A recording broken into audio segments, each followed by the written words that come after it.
First മാരേജിൽ sterilise ചെയ്തു, പ്രസവം നിർത്തി.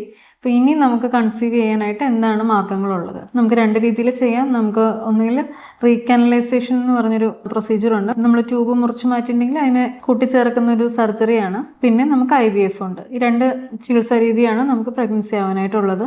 ചിലപ്പോൾ നമ്മൾ ലാപ്രോസ്കോപ്പി ആയിട്ടോ അല്ലെങ്കിൽ ഓപ്പൺ സർജറി ആയിട്ടോ റീകാനലൈസേഷൻ ചെയ്യാം. ചില കേസിൽ സക്സസ് ആവില്ല. അങ്ങനെയുള്ളവർക്ക് IVF തന്നെ ചൂസ് ചെയ്യേണ്ടി വരും. നമുക്ക് IVF ചെയ്താൽ മൾട്ടിപ്പിൾ പ്രഗ്നൻസിയാണ്, ട്വിൻസ് ട്രിപ്ലറ്റ്സ് ഒക്കെ വരാനുള്ള സാധ്യത കൂടുതലുണ്ടോയെന്നാണ്. സാധ്യതയുണ്ട്, കാരണം നമ്മൾ മൾട്ടിപ്പിൾ എംബ്രിയോസ് ആണ്, 2 or 3 എംബ്രിയോസ് ആണ് ട്രാൻസ്ഫർ ചെയ്യുന്നതെങ്കിൽ പ്രഗ്നൻസി ചാൻസ് ഉണ്ട്.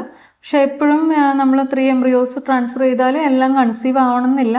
ചിലപ്പോൾ അത് സിംഗിൾ പ്രഗ്നൻസി ആവാം. നമ്മൾക്ക് പ്രഗ്നൻസി ആയിക്കഴിഞ്ഞാലേ നമുക്ക് ഡിറ്റക്റ്റ് ചെയ്യാൻ പറ്റുള്ളൂ. നിങ്ങൾക്ക് എന്തെങ്കിലും മൾട്ടിപ്പിൾ പ്രഗ്നൻസിക്ക് എന്തെങ്കിലും റിസ്കുകൾ ഉണ്ടെങ്കിൽ നമുക്ക് വേണമെങ്കിൽ ഒരു പ്രഗ്നൻസി റെഡ്യൂസ് ചെയ്യാനുള്ള ഓപ്ഷൻസും ഉണ്ട്.